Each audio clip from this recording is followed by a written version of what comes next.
Jadi ini ibu-ibu yang biasa kikir ya. Tidak ada di sini, Bu. Alhamdulillah. Ini bapak-bapak. Ada itu juga hikayat itu. Cuma biasa saya sampaikan secara gaul di dalam kitab Idurratun Nasihin ya. Lebih lengkapnya. Itu hikayatnya orang kaya mau meninggal dunia. Diberikan alamat oleh Allah, dia tahu dirinya sudah mau mati, Pak. Karena dia orang soleh, tapi dia kaya raya, banyak sedekahnya. Pada saat dia diberikan alamat akan meninggal dunia, dia panggil semua sanak keluarganya, anak, istri, menantu, semua duduk bersama. Kemudian dia sampaikan, wahai seluruh anakku, wahai seluruh keluargaku, saya ini tidak lama kembali menghadap kepada Allah. Kalau saya meninggal dunia, ada nggak di antara kalian, wahai anak-anakku, yang siap menemani saya di dalam kubur 3 hari saja, maka semua hartaku saya berikan. Maka pada saat itu, Pak, tidak ada keluarganya yang siap. Gak ada. Bu, disayang Somita. Kalau mati mau kita mani 3 hari di kubur? Nggak ada yang mau, Pak. Nggak ada yang mau. Biar bagaimana saya antar ibu, tidak mau. Akhirnya orang kaya ini tidak ada yang mau temani. Akhirnya dia panggil semua rumpung masyarakat. Wahai seluruh keluargaku, panggil berkumpul semua masyarakat. Kurang lebih mungkin seperti ini. Berkumpullah satu kampung itu.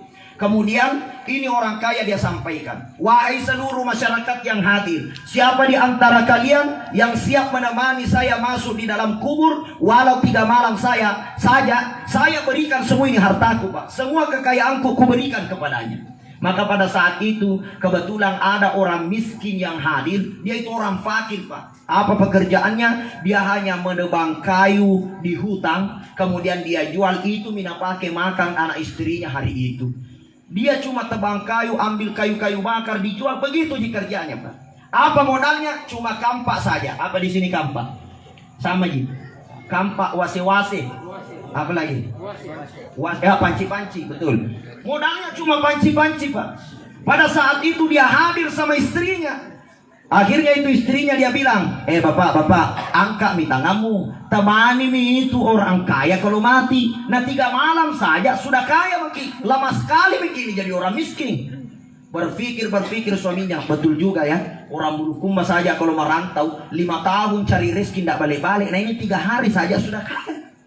Akhirnya dia angkat tangannya, wahai Tuhan, saya siap temani engkau masuk di alam kubur 3 malam, tapi saya minta 2 syarat. Syarat pertama, tolong dibuatkan ventilasi karena saya masih mau hidup. Yang kedua, saya mau bawa makanan ke dalam, bawa doko-doko, baji ya. Karena saya ini ingin menemani kamu 3 hari, maka ada bekal yang bisa saya makan di dalam kubur itu. Akhirnya dikabulkanlah permintaannya, disaksikan oleh semua rumpun keluarga dan anak-anak orang kaya tadi. Alhasil tidak lama kemudian meninggallah ini orang kaya, Pak. Setelah dimandikan, dikafani, disolati, bersiaplah untuk dibawa ke alam kubur. Dibawalah juga ini orang hidup yang mau menemani tadi. Akhirnya itu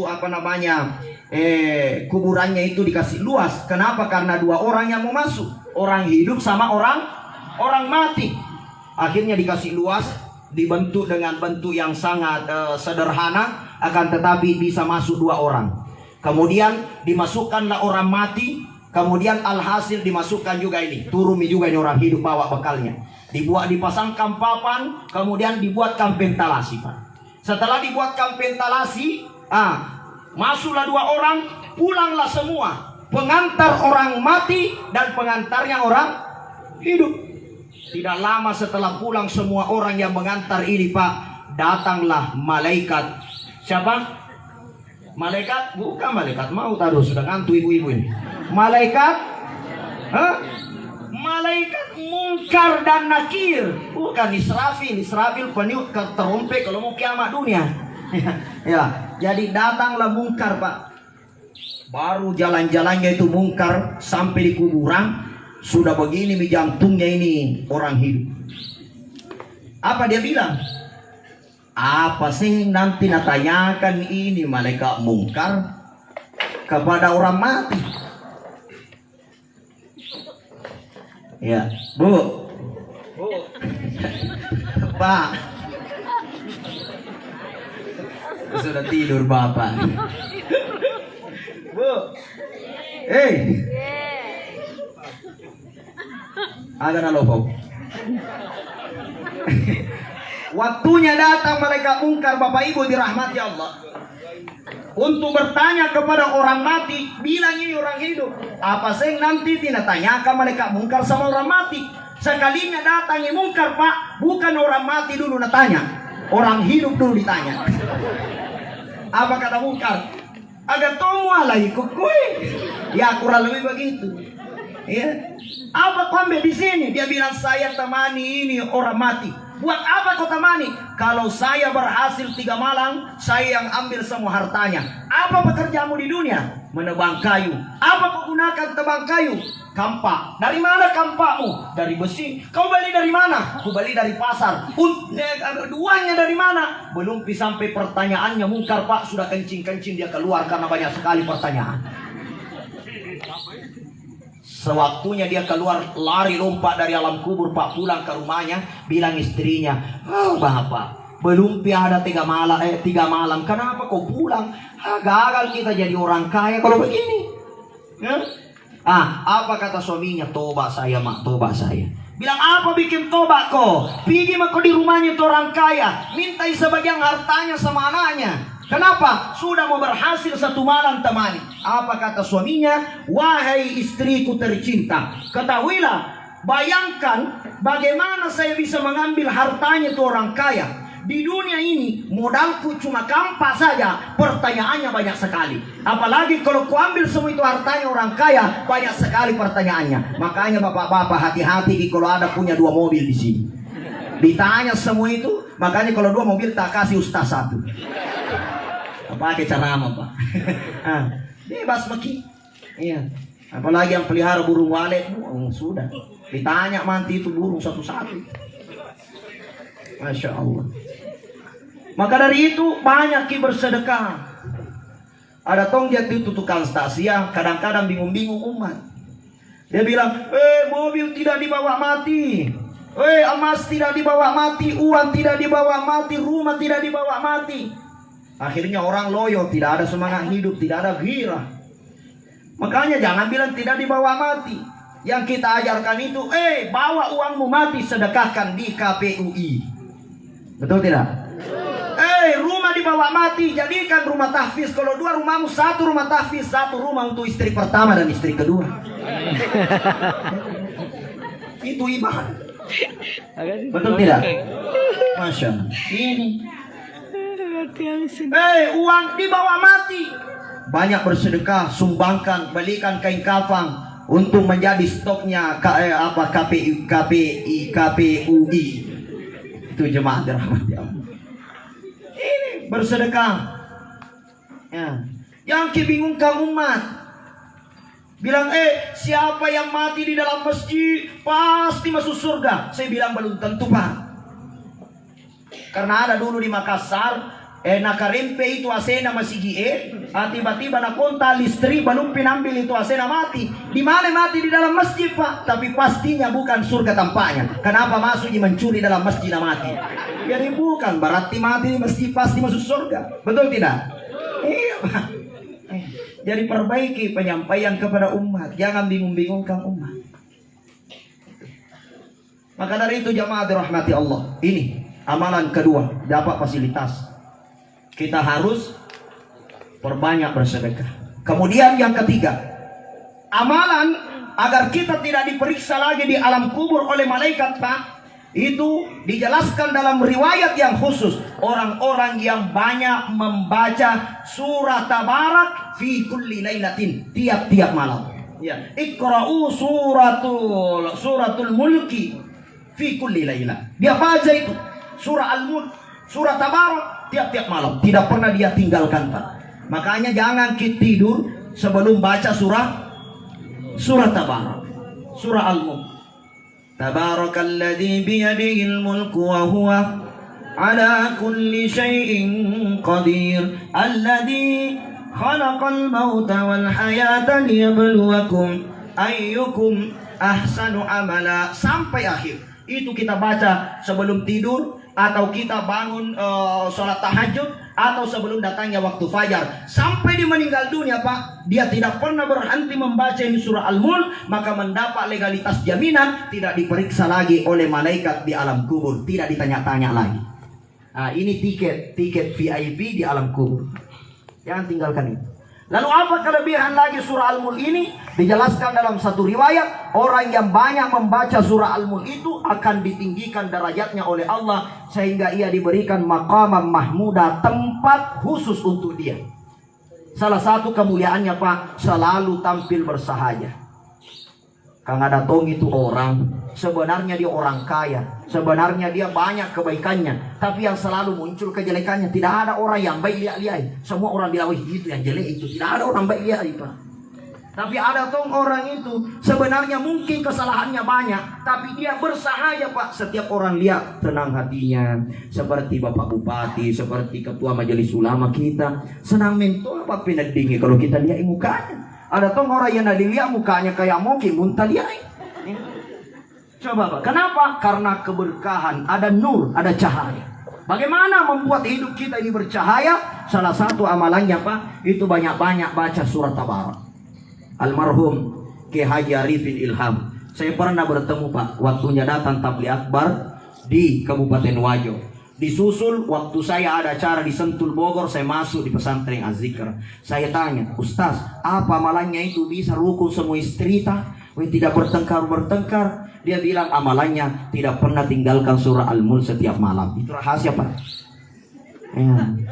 Amalkan. Ini jemaah dirahmati Allah. Surah Al-Mulk itu akan mampu membuat kemuliaan dalam kehidupan kita, sehingga selalu tampil bersahaja. Nah, itu. Dan amalan yang terakhir Pak, agar kita tidak diperiksa lagi di alam kubur, silul arham, perbaiki hubungan silaturahmi. Nah ini Pak, banyak hari ini umat Islam Pak, kadang-kadang satu masjid tidak satu hati, kadang-kadang satu saf tidak satu hati. Satu tinggi celananya, satu di bawah celananya, bertengkar lagi di dalam masjid. Satu tinggi takbirnya, satu rendah takbirnya, bertengkar dalam masjid. Bahkan hari ini banyak masjid saya jumpai Pak, panitia tidak baku omong.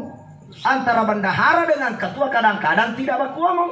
Bilangi Pak Ketua, jangan kau dengari kata-katanya bendahara. Nah balikan di motor, wanya masjid.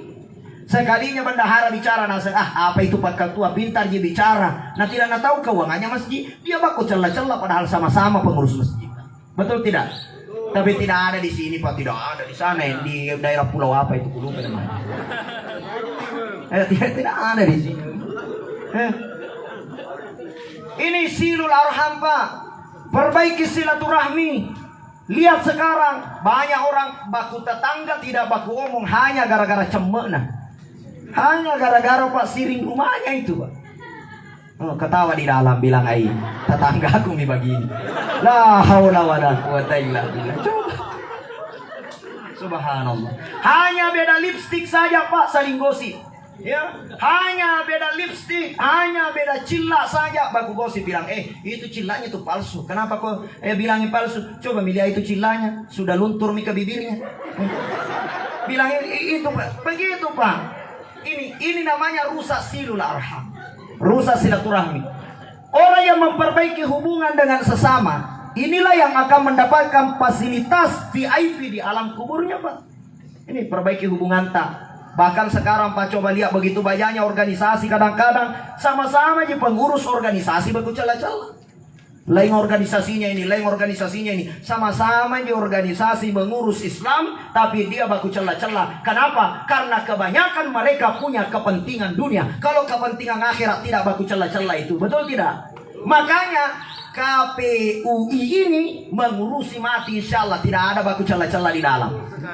Betul? Nah itu bilang betul sekali, sudah nih Ustaz panjang nih. Ya.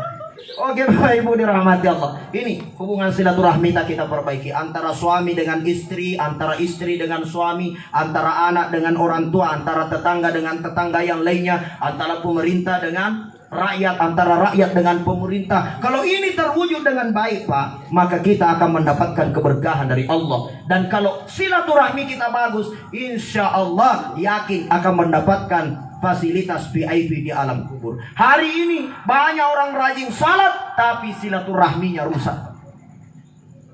Banyak orang rajin ibadah tapi dia tidak baku omong dengan tetangganya. Masya Allah. Kerjanya baku celah-celah saya. Ini baru-baru saya dapat kabar. Saya baca di koran Harian Fajar itu kalau tidak salah itu. Perceraian saja di Sulawesi Selatan itu Pak tidak pernah kurang 500 orang bercerai setiap bulan di Sulawesi Selatan. Berarti di Sulawesi Selatan ini 500 janda baru setiap bulan. Bagaimana banyaknya janda di Sulawesi Selatan? Dan rata-rata penyebabnya Pak, rata-rata HP 75% itu Pak. Penyebabnya adalah HP. Kenapa? Karena ibu-ibu sekarang lebih banyak pencet HP daripada pencet suami. Maka, nah bayangkan sama istrinya. Pergi pengajian HP-nya jina pencet, ceramah orang. Mau tidur HP-nya na pencet, bangun tidur HP-nya na pencet. Kebakaran di Makassar na tahu semua. Baku tabrak orang di jalan na tahu semua. Bahkan di Malaysia orang bertengkar na tahu semua. Kenapa? Nah lihat di HP. Suaminya joli-joli ini dia tidak tahu. Sudah mencuri-mencuri suaminya tidak tahu. Kenapa? Karena HP-nya dia pencet, tidak pernah pencet suaminya. Betul tidak? Maka rasa bapak betul sekali. Itu Pak. Itu juga ibu-ibu. Menjaga keharmonisan rumah tangga juga itu termasuk memperbaiki hubungan sesama Pak. Ini ibu-ibu, Nabi katakan idza dakhaltal ghurfah, apabila suami masuk dalam kamar, faruddu ilai, acueki tama, ikulah masuk ke kamar. Sederhana Pak. Kalau suami masuk kamar, istri ikut masuk. Sekarang coba lihat, suami sudah masuk kamar, istri masih menonton filmnya Indosiar sampai jam 11 malam. Sekalinya masuk di kamar, suaminya bilang, Inna lillahi wa inna ilaihi rajiun. Bilang, siapa mati Bapak? Sudah mati nih, dibawa baru kau masuk. Dari tadi ini hidup ini sudah kupencet berapa kali ini baru kau masuk. La ilaha illallah. Makanya itu Nabi mengajarkan tak main-main. Coba Pak, sederhana ajarannya tapi mampu menimbulkan kebahagiaan dunia sampai akhirat. Makanya ikuti itu ajaran Nabi Pak. Betul Pak? Alhamdulillah. Maka dari itu saya tidak perlu panjang lebar. Mudah-mudahan Bapak Ibu diberikan karunia keberkahan dari Allah.